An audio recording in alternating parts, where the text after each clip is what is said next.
Say, have I ever talked about Cartoon Network? Okay, I get it. But I can't help it. Cartoon Network is something that meant the world to me growing up. And it left a huge impact on me as an animator. Cartoon Network, the home of classic cartoons from Looney Tunes to Hanna-Barbera, to originals like the Cartoons, and even rebroadcasts of Japanese anime. It respected the legacy of what came before, while at the same time giving us creative and innovative ideas throughout the years. Which is why I have to point out something I 100% stand by. Old school Cartoon Network was not a kids channel. And by that I mean, it was a channel for animation lovers. Now of course you and I were introduced to CN when we were kids, but it wasn't meant just for us. If you don't believe me, take a look at this 1991 presentation pitch to investors. They really emphasize how people of all ages love cartoons. Cartoons aren't just for kids. They're for us adults, too. On average, the audience for cartoons on cable is made up of 46.7% kids. But guess how many adults are watching? 10%? 20%? Not even close. The cartoon audience is a whopping 44.6% adults. And you know, cartoons are bigger than ever now, and they're here to stay. With Turner's huge library of classic cartoons, you're probably thinking, big deal, a bunch of glorified reruns of cartoons from decades ago. Why is this special? Well, presentation is everything. There really was something special of how CN respected classic cartoons, especially from the golden age, and helped keep them in the public consciousness.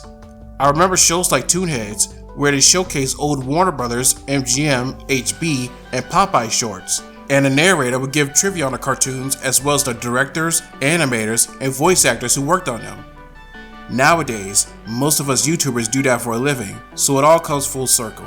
Toonheads was special because it showed cartoons that don't really air that often on TV. Every episode would have a theme, like Oscar-winning shorts, or shorts by a particular animator, or shorts highlighting animators who aren't household names, like Arthur Davis. I remember one time they aired wartime cartoons, which were made during World War II, and honestly that's kinda ballsy. It first aired during the channel's launch in 1992 and ended in 2003. 3 years later, Turner Classic Movies had a similar show called Cartoon Alley, hosted by Ben Mankiewicz. I remember watching it on Saturday mornings in middle school. What about marathons like 50 Greatest Cartoons of All Time, which featured interviews from people in the animation world, discussing why these cartoons were so important. Folks like film historian Leonard Maltin and animation legends like Chuck Jones and Joe Barbera, which I have to admit, this special was where I was first introduced to them, and they would go on to become major influences on my career. A kid wouldn't be interested in these interviews, but animation aficionados would be. Or better yet, a kid who loves drawing cartoons they saw on TV and interested in who made them. There were also package shows which spotlighted the works of classic animators, like the Bob Clampett Show, the Chuck Jones Show, and the Tex Avery Show. No, not that one. There you go. All these programs showcase each director's unique styles, and the intros feature hallmarks hardcore animation nerds would recognize. Like the Bob Clampett Show intro has puppets, a nod to his Beanie and Cecil days. And the Tex Avery Show has a caricature of Tex used from a model sheet from his days at Hanna-Barbera in the 70s. Late night black and white had black and white cartoons from Merry Melodies, MGM, and Fleischer. And at the time, probably the only place you could still see Betty Boop cartoons on TV. Cartoon Network made a point to showcase animation from all over the world. We all know Toonami, but prior to that, there was Saturday Japanime, where they showed anime movies on late nights. Classic anime was shown on occasion, like Speed Racer, a personal favorite of mine. Also, O Canada, we showcased animated short films from Canada.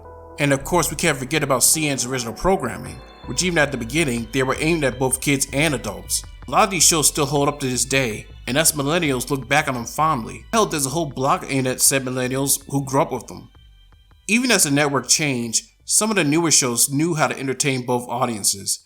In fact, I remember when they came out, I can recall a lot of adults talking about Adventure Time and Steven Universe more than kids. Somewhere around the 2000s, CN started to become less of an animation channel for all ages, and more of another kids network.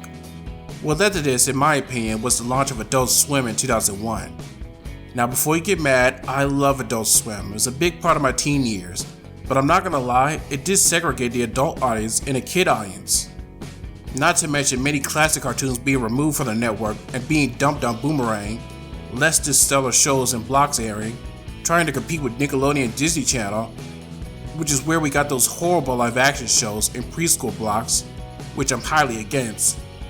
The Renaissance era was important because of shows like Adventure Time, Regular Show, Gumball, and Steven Universe attracting all ages, especially striking a chord with teens and adults, even if there was some hot garbage airing alongside it. But the branding and presentation still screamed Kids Channel.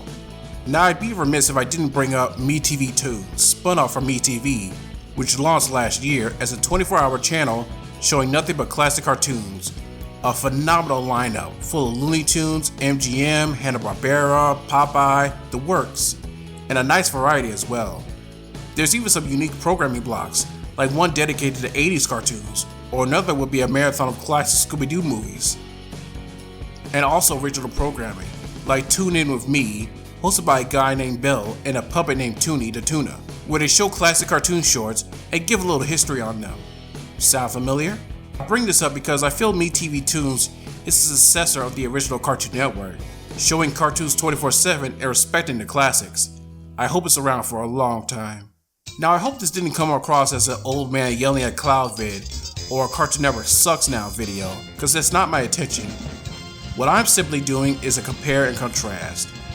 The original CN was a haven for animation lovers of all ages, and I think that's what Ted Turner had in mind. I don't know, maybe I've just become tired of animation being stigmatized as being a kid's thing for so long. And part of me hoping the next generation of artists and animators become inspired by Cartoon Network like I did growing up. But hey, everyone's different.